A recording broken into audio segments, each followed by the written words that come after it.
is the season when an increased number of couples get married. As a result, wedding companies are also getting busier. How much do Korean couples spend to prepare for their weddings? The government is actively moving to revive the real estate market. How significant is the real estate market in Korea's economy, and what side effects are caused by this? Korean researchers have developed a new material that is stronger and lighter, but relatively cheaper than titanium. What is the principle of the new material technology, and how will the development of the new material affect the economy? Personalized healthcare services connected to hospitals have been launched. The services offer more than checking and managing your health using smart devices. The present and future of healthcare services. North Korea is dispatching workers abroad to earn dollars. But the workers earning foreign currency are suffering from excessive labor and poor work conditions. What is the truth behind this?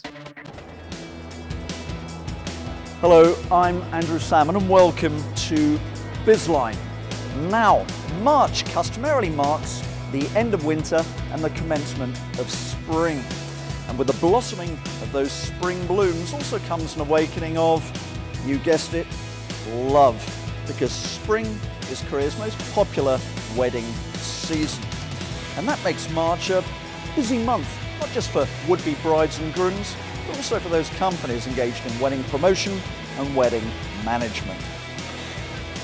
So, how many couples will be getting married this spring? How much money will they be spending? And what will they be spending it on?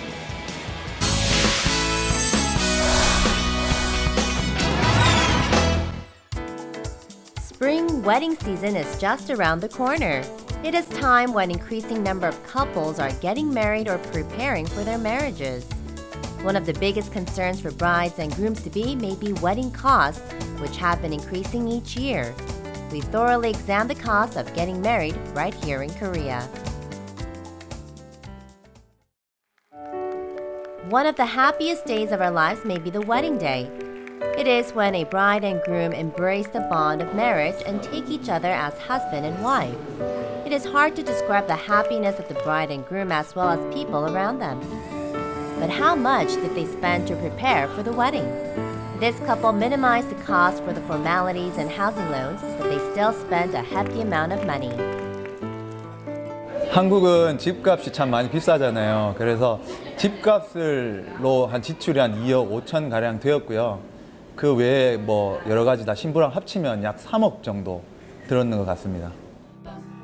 The wedding season has started now. Amid the expected increase in number of couples getting married in the upcoming spring, people are getting busier attending weddings each weekend. But the continued surge in marriage costs each year is a great burden for couples. On top of basic wedding costs like housing and house furnishings, couples also have to spend money in countless number of things such as the wedding gown, makeup, and photos. According to a wedding consulting firm's survey on 1,000 people who have married in the past couple of years, each couple spent an average of $237,980 for the wedding, including housing costs of $168,350. Of the total wedding costs, grooms spent 64%, while brides spent 36%. 신혼부부들이 사실 신혼집을 장만하는 뭐 전세 비용이라든가 그런 월세 비용이라든가 이런 것들이 굉장히 많이 올라서 상대적으로 1억 7천에서 5, 6천 이상 집값 문제 때문에 제일 많이 떴고요. 그 중에서 보통 남자와 이제 여자들의 결혼 비용 부담이 과거에는 보통은 남자들이 지불하고 여자들이 혼수장만을 했는데 이제는 집값과 혼수장만의 비용 차이가 너무 나서 요즘은 집을 구하는데도 여자분들이 비용을 많이 보태는 그러한 경향이 두드러지고 있습니다. In the past, parents usually paid for their children's marriage costs, or the newlyweds lived with their parents, so the couples didn't have to spend much. But now, more and more couples prefer to live by themselves, so they need to prepare for housing. It has become difficult for parents to give much financial assistance to their children when they get married amid the skyrocketing housing prices, economic slump, and preparations for their later years. As a result, their children's marriages are also being pushed back. The increasing number of couples who suffer from the debt they took out for their wedding costs have even created newly coined word wedding poor, while childbirth and divorce rates have increased. Now, marriage is no longer just a personal problem. It is becoming a social issue. 결혼 비용 때문에 결혼을 연기하거나 혹은 아예 포기하는 사람들도 늘어나고 있고요. 또 사실은 부모님들한테 비용을 지원받기 때문에 그 지원받은 거에 대한 보상 심리, 그래서 부모님들이 용돈을 요구해서 결혼 후에 문제가 발생하는 경우도 조사가 되고 있거든요. 그래서 그런 것들이 이제 문제점이라고 볼 수 있을 것 같습니다. It is a fact of life in Korea that couples are increasingly concerned about their marriages. But you cannot let the money ruin your once-in-a-lifetime wedding. Wise couples are reducing costs and preparing weddings that bring out their personalities. More couples are taking their own wedding photos and having unique wedding ceremonies to have memorable moments with low costs. The housing furnishing industry is also busy preparing for the peak wedding season in spring. Hanseon's flag shop is luring couples by suggesting dozens of showrooms based on concepts of newlywed homes. 신혼들이 가장 많이 한다는 이제 24평 그 아파트 모델 하우스까지 만들어 놓고요. 그 안에는 전혀 다른 데서 보지 못했던 색다른 스타일로 저희가 공간을 제안해 놓았기 때문에 오셔서 구경하는 것만으로도 인테리어 팁을 얻으실 수가 있고요. With the start of the spring season, visitors by customers have doubled. Home interior packages include furniture and household items in matching colors, handpicked by experts.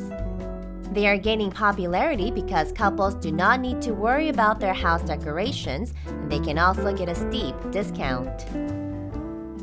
집 넓이에 맞춰서 인테리어 가구, 소품 이런 것들이 배치가 되어 있어서 집 인테리어를 어떻게 할지 결정하는 방향성을 결정할 때 굉장히 도움이 되는 것 같아요. Everyone wants to have a decent wedding, but in the face of the tough reality, couples have to get wise to budget their weddings in a thrifty way. But rather than just saving money, they may need to come up with proper plans that suit the styles and values they seek. 결혼하면 뭘 해야 되지? 라고 묻기보다는 우리가 얼마를 가졌지를 먼저 계산하시는 게 좋을 것 같습니다. 그리고 그 예산을 짜실 때 집은 대부분 좀 대출을 많이 하시는데 사실 결혼하고 난 후에 자녀가 언제 생길지는 모르는 거거든요. 근데 그런 부분을 고려하지 않고 좀 무리하게 대출을 했다가 한쪽이 휴직을 하거나 직장을 관두는 일이 발생해서 갑자기 이제 채무 상환 부담에 놓이게 되는 굉장히 부담스러운 그런 일도 벌어지기 때문에 그런 좀 향후적인 부분도 고려해서 예산을 짰으면 하는 바람입니다. At a time when it is tough to get married independently, amid the continued economic slump and housing difficulties, couples need to plan and prepare for their weddings realistically by reducing vanity and extravagance.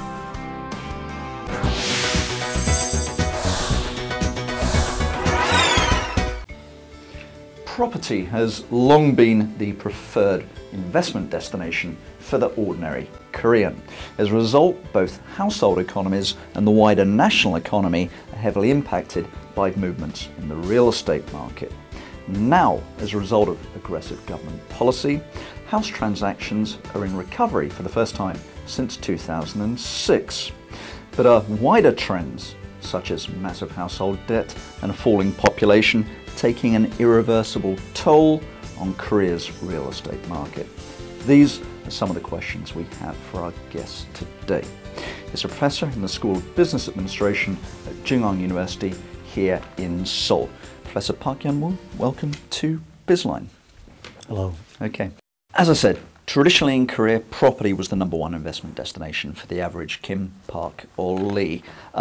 Ahead of, say, investment in capital markets, which we see in some other economies in the States and in Western Europe. Why has this been so? Yes, the house accounts for about 70 to 80% of the balance sheet of a typical Korean household, which is much larger than the figure in the United States and Japan, where it stands at about 50% thereabouts. Now, where is this big difference coming from? The industrialization takes off in earnest in the 60s in Korea, which progresses in the 70s, 80s, and 90s. What was the reaction on the part of a typical Korean household? They went out and worked as hard as they could and saved as aggressively as they could, and all the savings that they have were shifted to the house as soon as possible. Then they would move to a bigger house and a better house by working as hard as possible and saving as aggressively as possible, and again moving all they've got into their house. Okay, but is people's thinking now, there's pretty sophisticated capital markets now here in South Korea. Is people's thinking changing on where they put their money? That is a good question. Well, there is some difference yet between the housing market and the capital market. Housing is tangible. Capital market is based on rules and rule of law. On top of that, a house is an ideal vehicle for the accumulation of retirement savings for a typical household. Okay, let's talk about some of the peculiarities of the housing market in Korea. Now we have here this rather odd form of lease called chonse, which is sort of a lump sum down payment. Tell us basically, what is chonse, and is this a desirable form of lease for low-income earners? As you said, chonse is a lease contract where the tenant, instead of making monthly payments, makes an upfront, one-time lump sum payment to the homeowner. That amount is capped during the tenancy. And this amount is not a payment, is it? It's almost like a loan from the renter to the landlord. Exactly. Transaction is basically a capital transaction where house is swapped against this loan that has been made. Yeah, and so the landlord basically invests this money for the period of the tenancy and makes money from the interest rate. But of course, in recent years, as interest rates have been falling, chonse prices have basically been rising sharply to the point where they're now, in some areas, pretty much close to the actual sales price of a home. This seems to me to fly in the face of economic common sense. What's going on? Okay, chonse would be attractive to a tenant if chonse price is substantially less than the house price, because the tenant would be living in a house as if the tenant owned the whole house without paying any rent, as much as the house price. In fact, much less than the house price. So that would put the chonse price at about 50 to 60% range of the house price for it to be attractive. Now, the relationship between chonse price and the house price and the interest rate that can be earned on the deposit and the expected house price appreciation rate have certain definite relationship. Now, to explain how this movement occurs between chonse price and the house price, there are a couple of things that one wants to know. First, there is a negative relationship between the interest rate that chonse can earn and chonse price. In addition, there is another negative relationship between chonse price and the expected house price appreciation rate. Now, coming off from 2008, interest rate has been going down, and the expected house price appreciation rate was revised downward continuously, which pushed up the chonse price, making it approach the house price. This seems very problematic for those particularly low-income earners who would traditionally rely upon chonse. So let's talk about perhaps a more rational system, which is home mortgage systems. How do mortgages operate in Korea? This is, after all, a fairly low-risk transaction for a bank. Why are mortgages not more widely used in Korea? Right. Well, mortgage is in competition with chonse market. So chonse market is estimated to be between 400 trillion wons and 800 trillion wons. And the mortgages outstanding are in the neighborhood of about 500 trillion wons.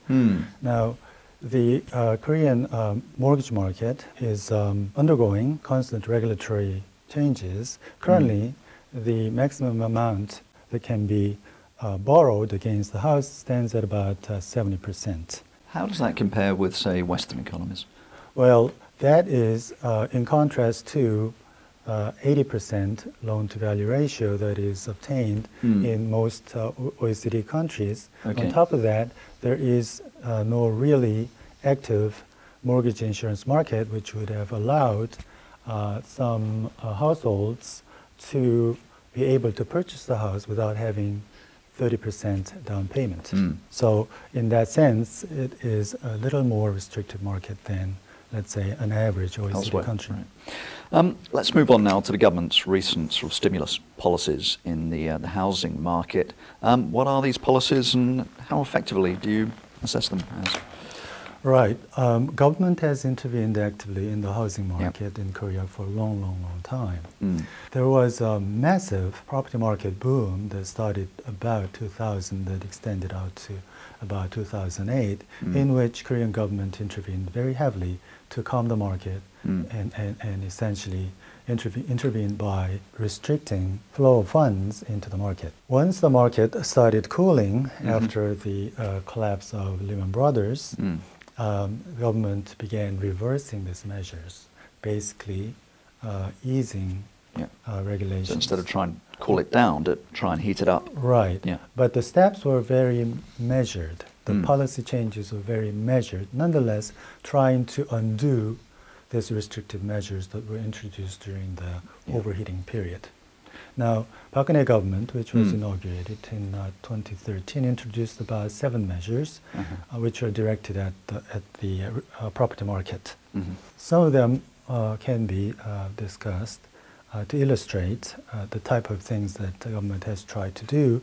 The one that was introduced on July 24th was to essentially increase the LTV ceiling from 60% to 70%. Sorry, the LTV ceiling? Loan-to-value ratio ceiling, which was about 60% up to 70%, which would have a positive effect on reviving the market in the long run. We will see how long it takes. Okay. The second one was announced not long ago. That was September 1st, 2014, one of which was to reduce the age limit of the old apartment complex to qualify for redevelopment from 40 years down to 30 years, which has the intended effect on increasing the activity in the redevelopment market. That's boosting basically the construction companies. Exactly. Right, okay. As you can see, these are measures that are fairly cautiously taken with specific objectives in view. Yeah. Right, so it is not outright deregulation, which is designed to boost the house price. Yeah.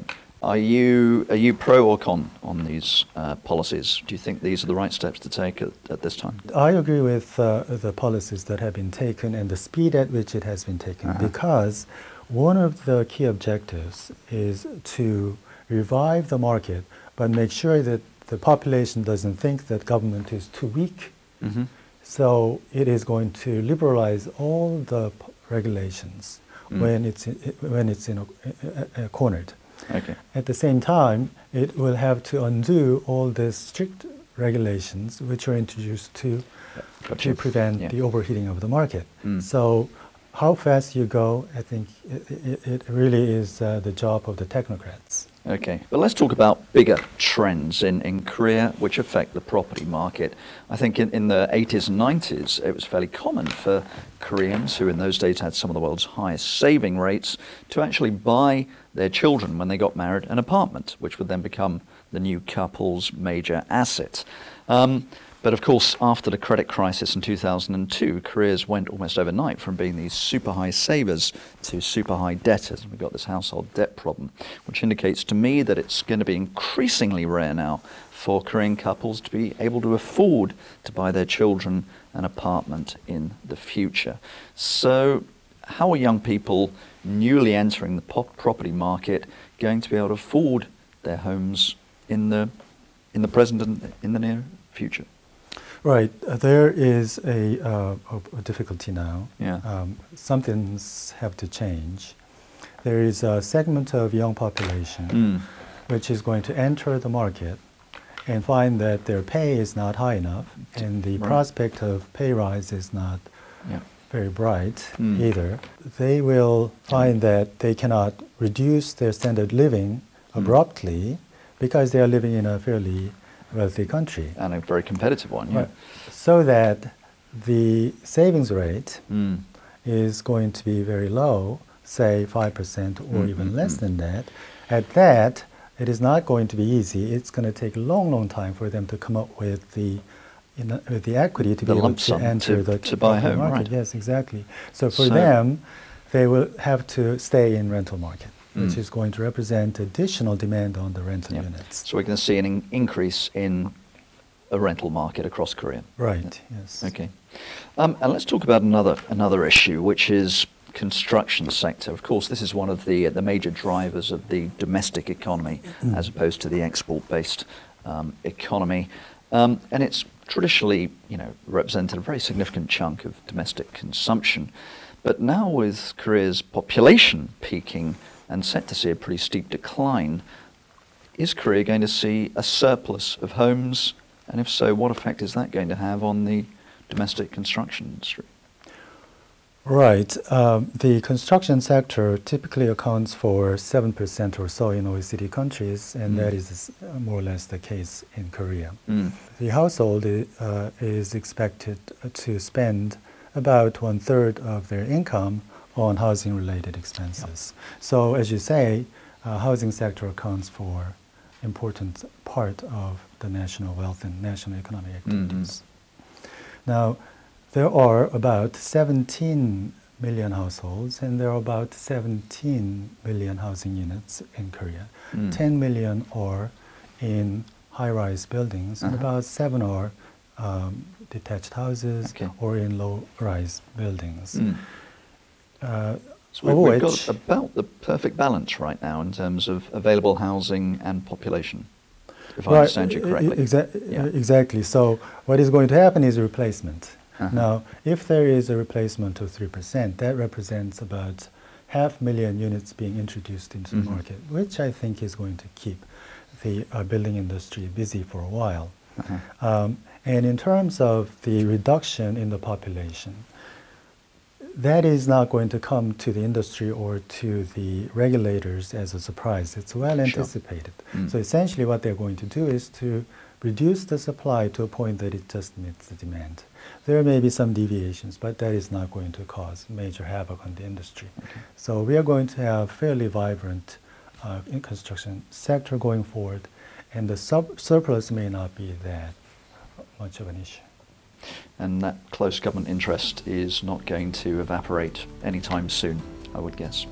Professor Park, thanks very much for explaining some very important but sometimes rather arcane matters. It's been a pleasure having you on Bizline. Thanks.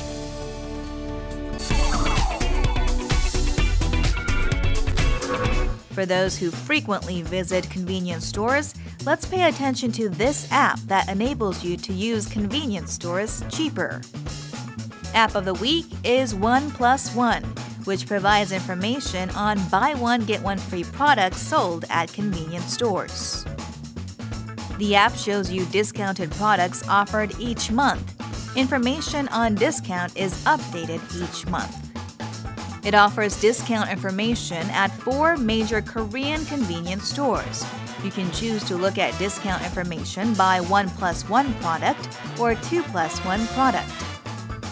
Products are divided into 3 categories, which are food, snacks, and daily necessities, so it is easy to browse the items. If there are items you want from countless discount products, let's put them in the list of favorites and use the list when you visit a convenience store. Now you can easily receive discount information without doing heavy legwork.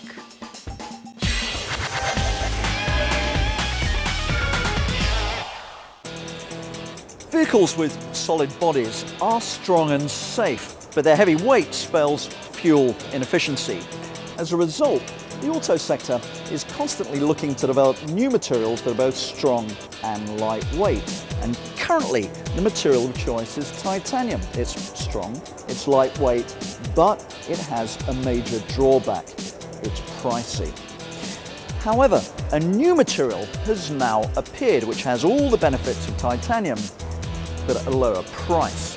So, could this provide the perfect body for your next car? Let's take a look. The automobile industry is in competition to bolster fuel economy. Fuel efficiency can lessen cost for drivers and limit damage to the environment. The best way to enhance fuel economy of vehicles is lightening of its weight. A 1% reduction in weight can save fuel consumption by 1%. Automakers have been replacing heavy cast iron and traditional steel components with lightweight materials like aluminum alloys. The drawback with aluminum alloys is that they are brittle. Development has been underway to seek alternative lightweight materials.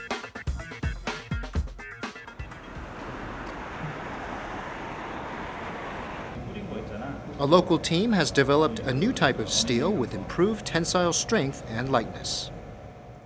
But the builders and engineers who have traditionally relied on steel are now demanding more out of the material. They want a metal that is tougher but also more flexible and lightweight. The new steel type is an alloy of nickel catalyst dispersed evenly in the mixture of steel and aluminum grain structure. They incorporated the B2 intermetallic compound to add chemical reactions in solidifying phase. What is so special about intermetallic compounds? An intermetallic compound is a blend of different metal elements where atoms take well-defined positions in the crystal structure. On the contrary, in case of an alloy, atoms are randomly arranged in each crystal structure. Intermetallic compounds are hard but brittle like tires in a bathroom, while alloys are more ductile or flexible. Many have attempted to add aluminum content in steel, but because of metallic stress, it has ordinarily shown low ductility. The team has added nickel to the mixture and turned intermetallic particles into nanometer sizes through thermal treatment to alleviate the brittle element. The key technology is to make intermetallic compounds into nanometer particles and uniformly disperse it onto the base alloy. The process ends up transforming the vulnerability into added strength. We found a method to uniformly disperse very tiny intermetallic compound particles within an iron-aluminum-based alloy. Our steel is a kind of blend of flexible alloy and hard and strong intermetallic compound particles. When you try to deform our steel, it bends without a sudden breaking due to the alloy matrix, and nanometer-sized intermetallic compound particles make our steel stronger. The new alloy is about 13% lighter than traditional steel alloy of the same size. Its tensile strength test proved that a 1 millimeter thick alloy can endure a weight of 150 kilograms for 2 well-built male adults. It is not only light but sturdy. Its strength doubles that of titanium alloy, which is commonly dubbed as the new material for the future. The steel has lower density than regular steel. Its strength is higher than those of most steels. But at the same strength level, our steel has better ductility. Comparison with other materials can better be made based on the specific strength. Our steel has similar specific strength to those of titanium alloys, but better ductility and much cheaper. Compared to magnesium and aluminum alloys, our steel has much higher specific strength with similar or better ductility, and also cheaper. The new alloy is much cheaper than titanium alloy. The cost is 1/10 of titanium. Moreover, the new alloy can utilize existing fabrication facilities, which means it can be rapidly ready for industrial application. The prototype will be turned out from this year and be ready for full mass production within 2 to 3 years. Once commercialized, the new material could accelerate production in lightweight and fuel-efficient automobiles and aircrafts. By our study, we demonstrated how to use intermetallic compound in the alloy design of steel, first in the world. I want to emphasize not only the excellent properties, but the possibility shown by the new microstructure of our steel. Steel scientists in the world can make many variants of our steel for their own application purposes based on the novel microstructure comprising steel matrix and intermetallic precipitates. Steel is the key material to build most modern infrastructure and vehicles. A new, stronger, cost-effective, and fuel-efficient steel alloy will likely bring a new wave in designing and production of steel and other application industries.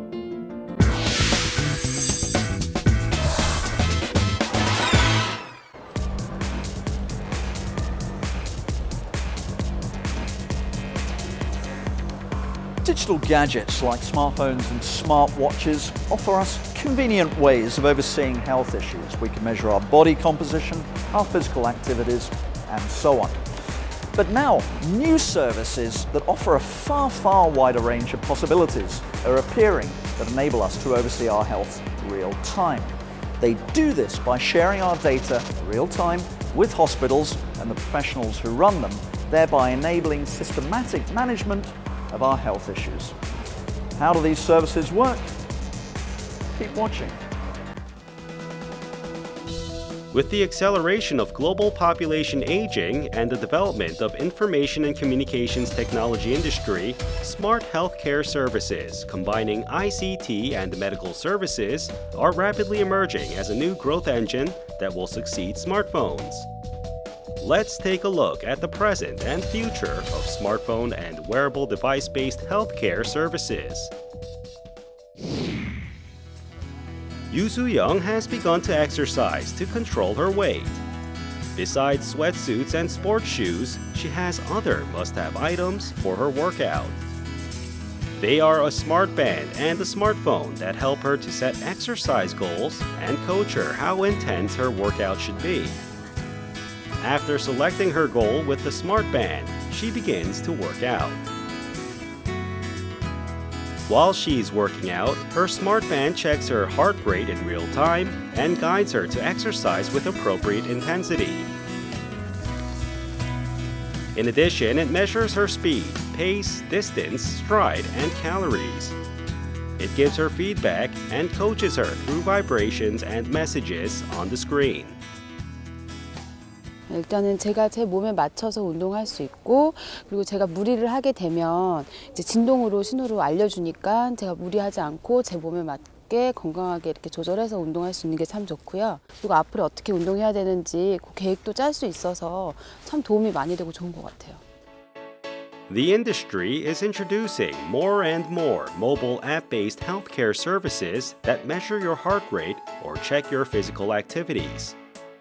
In particular, the sharp growth in wearable devices is also serving as a catalyst to diversify smart healthcare services. Headbands that measure your brain waves, headsets, smartwatches, and smartbands that measure your blood pressure and pulse, and shoes that check the distance you move and analyze your gait. The types and roles of wearable healthcare devices are also becoming more diverse as wearables are easier to measure biometrics. Such services are rapidly replacing pricey and bulky medical devices because they enable users to immediately check their health conditions with smartphones and save the data. Users can see the saved data anytime and anywhere. 스마트폰이나 웨어러블 디바이스 기술이 발전을 하고 센서 기술이 점점 좋아질 거기 때문에 가능해지는 것이 많아진다는 게 첫 번째 이유가 되겠고요. 고령화라든지 예방이 중요해지는 부분이라든지 의료비가 뛴다든지 이런 어떤 수요적인 측면하고 두 가지가 만나서 스마트 헬스케어가 이런 문제를 해결할 수 있는 대안이다. 이런 측면에서 굉장히 많은 기대를 받고 있습니다. Recently, services that do not just measure health data, but also connect users to hospitals or sports centers are also emerging. Office worker Kim Guk-hwang has recently become keenly interested in taking care of his health. While exercising or walking on the road, his physical activities, body composition, blood pressure, and sugar are recorded in real time. The measured data is transmitted to smart devices like smartphones or PCs through Bluetooth or short-range wireless communications in an encrypted form. 제가 언제나 몸이 조금 안 좋거나 약간 아프거나 할 때, 또 상태가 좋지 않을 때, 컨디션이 좋지 않을 때 바로바로 이 기기들을 통해 건강한 걸 체크하고 확인을 해서 모니터링 할 수 있다는 게 어쩌면 가장 큰 장점이고. The collected data can be used when the user visits a hospital. The doctor can use the collected data to monitor and consult the patient's health. 환자의 생활 방식을 구체적으로 제가 알 수 있기 때문에 환자에게 적절한 생활 습관에 대해서 구체적으로 조언을 해줄 수 있어서 굉장히 많은 도움이 됩니다. 생활 습관의 모니터링을 통해서 당뇨병이나 고혈압 같은 만성 질환을 예방하는 데 많은 도움을 줄 수 있을 것 같습니다. Aside from hospitals, users can make use of the collected data when they exercise at sports centers. Korea's Ministry of Science, ICT, and Future Planning is seeking to launch this service in collaboration with the private sector, including companies, hospitals, and sports centers, to efficiently manage and prevent obesity, which could develop into chronic diseases. 평상시에 본인이 측정한 데이터를 가지고 꾸준히 이상치가 있는지 없는지를 관리를 하다가 또 병원에 가서 그 일상생활에 본인이 측정했던 데이터를 기반으로 해서 더 심도 있게 이제 의사 선생님한테 서비스를 받을 수 있기 때문에 그 한 달에 한 번씩 병원 가는 게 아니라 평상시에도 계속 모니터링하고 관리할 수 있다는 장점이 있을 수 있고요. 병원도 마찬가지로 반대로 한번 그분이 병원에 왔을 때 특정한 데이터 값을 기준으로 어떤 처치를 하거나 뭐 투약을 하는 그런 형태가 아니라 그분이 한 달이면 한 달 동안에 가정에서 꾸준히 측정했던 데이터를 기반으로 해서 처치를 하게 됨으로 인해서 훨씬 더 올바른 투약이라든지 처치가 가능하지 않을까 그렇게 기대하고 있습니다. Furthermore, the Electronics and Telecommunications Research Institute is developing a system that allows individuals to save and manage their personal health records, which are scattered around in various servers, at one place, and open the records to other health services. After gaining consent from individuals, their personal health information, including history of disease, medication, blood pressure, and pulse, will be stored in their smartphones. When they have health problems, doctors or medical service providers can see their health records and treat them. 병원에 가서야만 꼭 할 수 있었다고 생각을 했었던 심전도라든지 초음파기기 같은 것도 굉장히 지금 소형화가 되고 있기 때문에 그런 기기를 통해서 원격 진료 그리고 자동으로 판정을 해주는 그런 종류의 기술 같은 것들도 이제 앞으로 인정을 받기 시작을 한다면은 조그만 이제 의원급에서 했던 서비스들은 충분히 집 또는 집에서 굉장히 가까운 스마트 진료를 하는 어떤 약국과 같은 조그만 부스 이런 곳에서도 서비스가 가능할 걸로 예상을 하고 있습니다. Amid the rapid population aging and the craze for a well-being lifestyle, the healthcare industry is settling itself as a future growth engine. With the help of the latest ICT, healthcare devices are becoming simpler and smarter.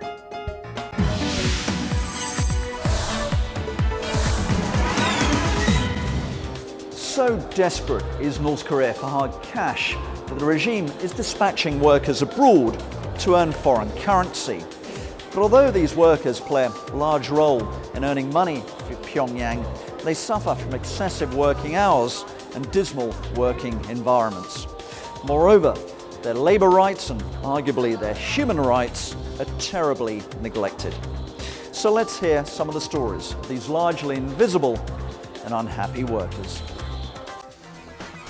An army of thousands of North Korean labor force is sent overseas to earn foreign currencies for the reclusive state. They work without overtime pay, weekends, and protection from international labor regulations. Workers and defectors testify their earnings mostly go to the state, and they are more or less state-sponsored slaves. North Korea has been exporting labor force for a long time. Actual official record of North Korea's labor export starts with North Korea and then the then Soviet Union's agreement to use North Korean workers in Siberia. That's dated 1967. So we can say that officially speaking, North Korea's history of labor export goes back to 50 years, almost. More than 50,000 North Koreans are estimated to have been dispatched by the state to work in 16 countries. The biggest number of over 20,000 is in Russia. About 19,000 are working in China and over 8,000 in the Middle East. North Korean migrated workers have increased by more than double since Kim Jong-un came to power in 2011 as a means for compensating for a dwindling foreign revenue due to tougher international sanctions. 오이사 조치 이후에 스스로 북한이 자생할 수 있는 어떤 수입 수출 능력 이런 것이 상당히 떨어지다 보니까 북한의 입장에서 가장 손쉬운 방법은 외화벌이 일꾼들을 외국에 파견해서 그들의 임금을 통해서 달러를 벌어들이는 게 가장 손쉬운 방법이죠.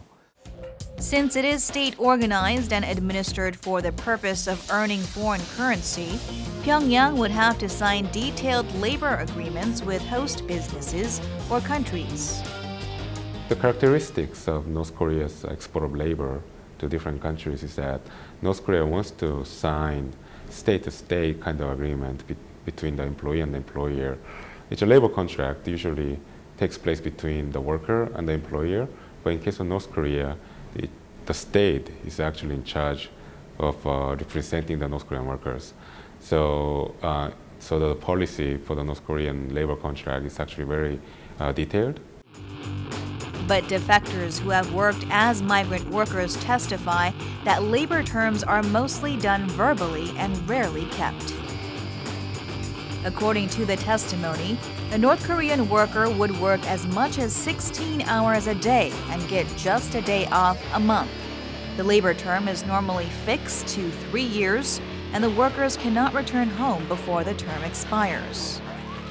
반장이 그렇게 먼저 그런 선동하고 나가면은 15명, 20명이 다 일어나요. 그거 안 일어나면 반동이나 같아요. 그거는 말을 안 하지만은 있을 수가 없어요. 북한 주민에게서는. 그렇게 해서 보통 한 15, 16시간씩 2, 3일에 한 번씩 그런 일을 하고, 그러니까 휴식 제대로 없어요. 한 달에 2주에 반나절 합치면 한 달에 하루 휴식하고 그다음 다 일했습니다. Why are North Koreans exposed to such ill treatment? According to testimonies, North Korean workers are not watched or managed by local employers, but by supervisors from North Korea's Workers' Party. 북한 근로자들이 일하는 지역은 철제망이 쳐져 있어요. 북한 당국의 요청에 의해서 쳐졌다. 이거 노력을 탈출을 방지하기 위해서 관리한다는 거죠. North Koreans volunteered to work overseas because they believe they could earn big money. 북한 돈이 공식적인 환율은 1,000원 대 1달러지만은 비공식적으로는 7,000원 대 1달러죠. 그렇게 본다라면은 매월 20불을 받는다라고 하면은 북한 근로자의 입장에서는 소득이 작게는 몇십 배, 많게는 몇백 배 늘어나는 그러한 결과를 가져오기 때문에 상당히 인기가 있다. 이렇게 보셔야 됩니다. North Korean workers earn $150 on average per person at best. But this is just 10% of what the overseas employers pay. The lion's share of 90% is confiscated by the Pyongyang regime. According to the Asan Institute of Policy Studies, the North Korea regime earns about $2 billion a year from its tens of thousands of overseas workforce. None of the volunteer workers know the actual labor conditions when they head overseas. Many North Korean people, North Koreans, they even bribe the party officials who have the power to choose which workers will be selected to be sent to these foreign countries. The job they perform in these foreign countries is a lot more difficult than they expect. The working hours are a lot longer than they are used to, but the amount of wage they get paid is the same no matter how much job they perform. As many as 50,000 North Korean workers work in severe and harsh conditions, tantamount to forced labor. They demand attention from local employers and seek international help. 노동권도 열악하고 이 문제가 결국은 인권의 심각성 정도의 수준으로 문제가 상당 부분 내포되어 있다. 이렇게 보셔야 됩니다. North Korean workers are sent overseas as a proud driving force behind their home economy. But they are being dangerously exploited as workers of labor camp. It makes one wonder for whom Kim Jong-un's slogan for improvement in livelihood for common people stands for. And that's all we have time for on Bizline this week. But do join us again next week, because Korea this year is expecting to see GDP growth of around 3.5%, maybe higher. But this macro growth is not trickling down into the micro economy. Household debt remains high, young people are finding it extremely difficult to find jobs, and as a result, consumers remain very, very tight with their spending habits. How does this affect the overall economy? We'll find out next week. Moreover, financial technology, or fintech, is emerging as a red-hot issue across the globe. We'll be exploring the current status of fintech and also its future direction and possibilities. So, do join us then, but that's all for now. I'm Andrew Salmon. This was Bizline. Thank you for watching. Goodbye.